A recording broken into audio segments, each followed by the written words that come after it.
theory, Will Wood's Tomcat Disposables seems like a novelty song. It's a 6-minute folksy ballad about a mouse. It weaves together motifs of religion and philosophy with references to rodent biology. This is a song that rhymes the words great beyond with parmesan. It does this multiple times, and somehow it always manages to make me cry. Tomcat Disposables is an expertly crafted tragedy, and I think it's also something beyond that too. It speaks to ideas of spirituality and nihilism and interrogates just what it is we mean when we talk about humanity. And at the heart of it all is one single line, in my opinion, perhaps even one of the best lyrics from Will Wood. And that's no light praise. Wood's songwriting is known for being incredibly complex and intricate. Works like Black Box Warrior, 2012, or Second Sightseer are absolute lyrical labyrinths, full of wordplay, multi-layered allusions, and the sort of vocabulary you're more likely to see in a psychology textbook than an indie hit. But by contrast, Tomcat Disposables carries a different sort of complexity. It's deceptively plain, uncharacteristically modest. It packs so much significance into one particular line that's only 5 words long. The song is at its most profound, its most heart-wrenching, in a lyric that feels almost like a joke. At the heart of Tomcat Disposables is a simple question. What's the moon made of? Tomcat Disposables, at its most basic level, is fairly direct. It's a narrative from the perspective of a mouse attempting to survive in a human household. It muses on the capriciousness of nature and whether or not there's cheese in the great beyond. After months of dreaming of a happier life, the mouse finds a plate of Parmesan cheese left out for it by the house's owner.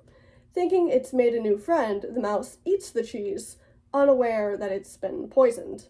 It's a sad, straightforward narrative, and one you can probably understand on a first listen. What's a little bit harder to notice is the song's autobiographical element. In a 2022 interview with Behind the Curtains Media, Wood stated that during the pandemic, he'd encountered a mouse in his kitchen. During the winter, he fed it Parmesan cheese, quote, figuring it was cold out and it could use a hand. Unfortunately, he'd learned that the mouse potentially carried deadly diseases. As other kinds of traps would have just killed it slowly, he reluctantly ended up poisoning the mouse.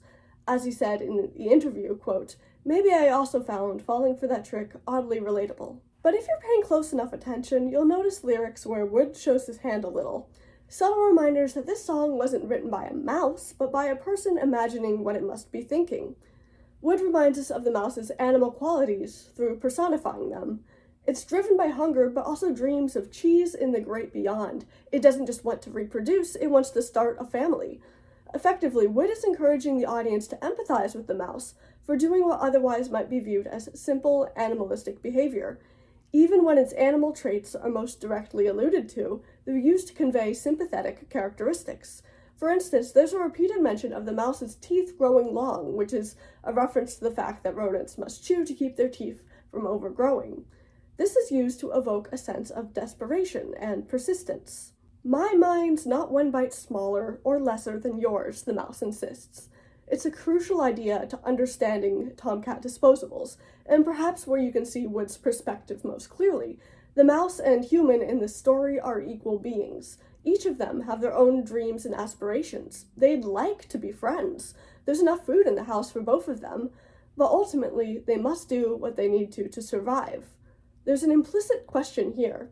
Are we as humans really that different from a mouse? We can create art and fall in love and muse about things like life after death or right and wrong, but we are still animals. We can't do any of those things without food and security.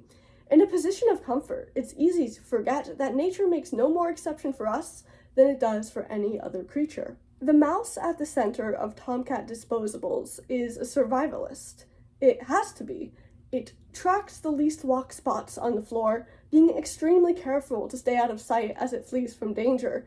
It goes days on end without eating.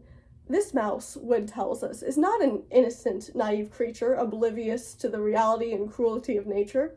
This mouse is pragmatic. It knows what starvation is. It's also a philosopher, a dreamer.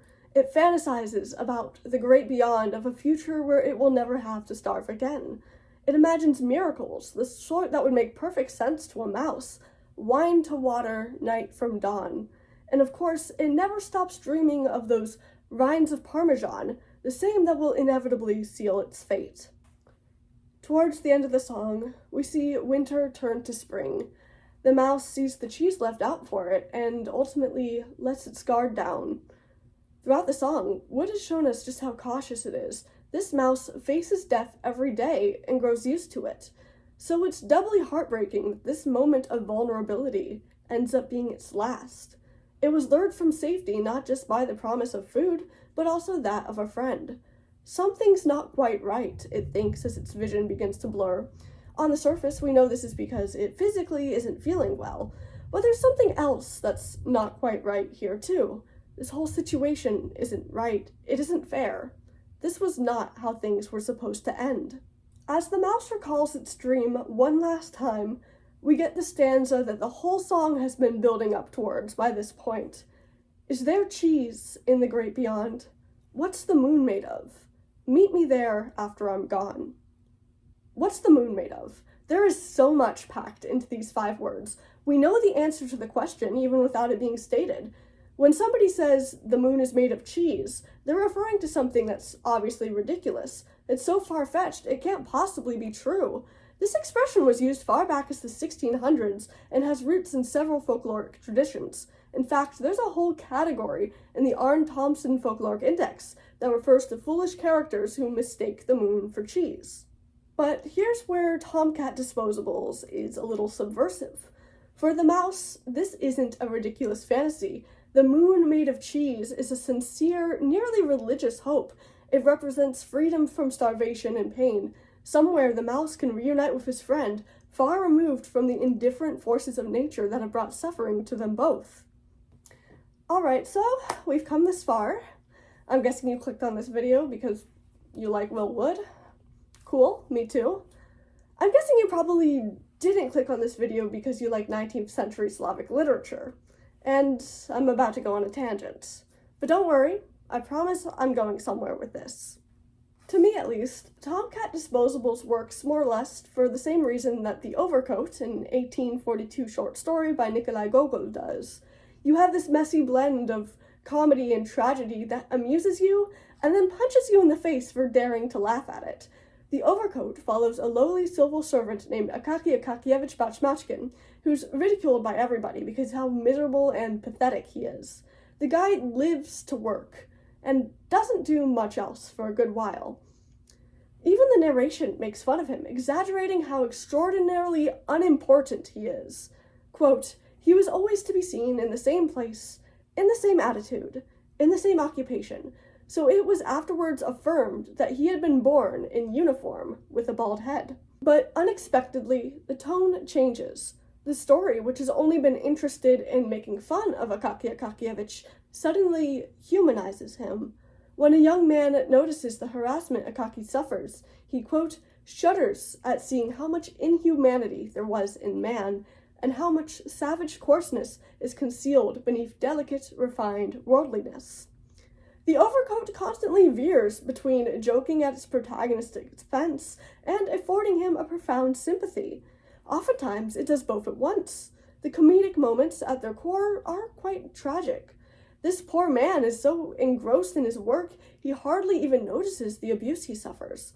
But considering how much of a caricature that Akaky is, it's almost sort of funny in a really dark way to lend such tragic significance to him, which circles around to just being sort of tragic again. Now, here's why I bring up The Overcoat. Both that and Tomcat Disposables expose the tragedy implicit in the absurd within the tragic.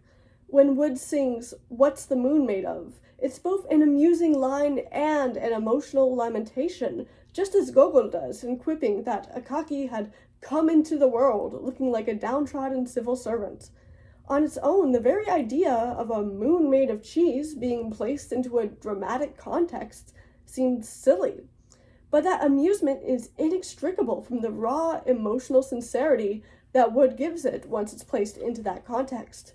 The paradox heightens the emotional impact. Like a cocky in the overcoat, it's tragic precisely because of its foolishness.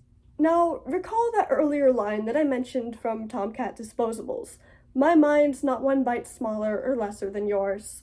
It's the central idea of the song, that the mouse and the human are two equal beings, each worthy of life. And Wood wasn't the only artist to present this idea. 237 years before Tomcat Disposables was even released, Robert Burns wrote a strikingly similar poem called To a Mouse. It's a lament towards a mouse that he accidentally killed with a plow. Quote, "I'm truly sorry man's dominion has broken nature's social union, and justifies that ill opinion which makes you startle at me, your poor earth-born companion and fellow mortal." As both Burns and Wood acknowledge in their respective works, a mouse's fear of humanity is very well justified. It's right there in the title of the song. Tomcat Disposables refers to a brand of mousetrap, and the creatures are often treated as, well, disposable. We don't acknowledge them as equal beings. That imbalance is so great, it breaks the social union of nature, as Burns puts it. To view a mouse as a fellow mortal would be laughable, almost as much as the idea of the moon being made of cheese. But as we said before, to the mouse, this isn't a laughable idea. This is where it puts all of its faith, all of its reasons for living. It keeps persevering despite the cold, despite the threats it faces in every moment of its life, because one day, maybe it will finally be able to rest on that moon made of cheese. And this is why I think this lyric is probably one of the best that Will Wood has ever crafted. "What's the moon made of" is a heartfelt plea to take this mouse's life and death seriously. It hammers home that the mouse might think and hope and believe, just as we do. Pity for this creature isn't ridiculous. Its dreams, no matter how outlandish they might seem to us, aren't ridiculous. Wood takes a phrase synonymous with foolishness and turns it into something so sacred that it hurts. Let's go back to that interview quote for a minute. When Wood was talking about how he had to poison the real-life mouse in his home, he said, "I think I found falling for that trick oddly relatable." And, well, Tomcat Disposables is a song about a mouse. I think it's also a song about something else. Tomcat Disposables is a song about belief. Belief in survival. Belief in friendship. Belief in a great beyond, whatever you might think that is. We see how this belief hurts the mouse. After all, it's that belief that ultimately gets it killed. But there's also a beautiful human element here.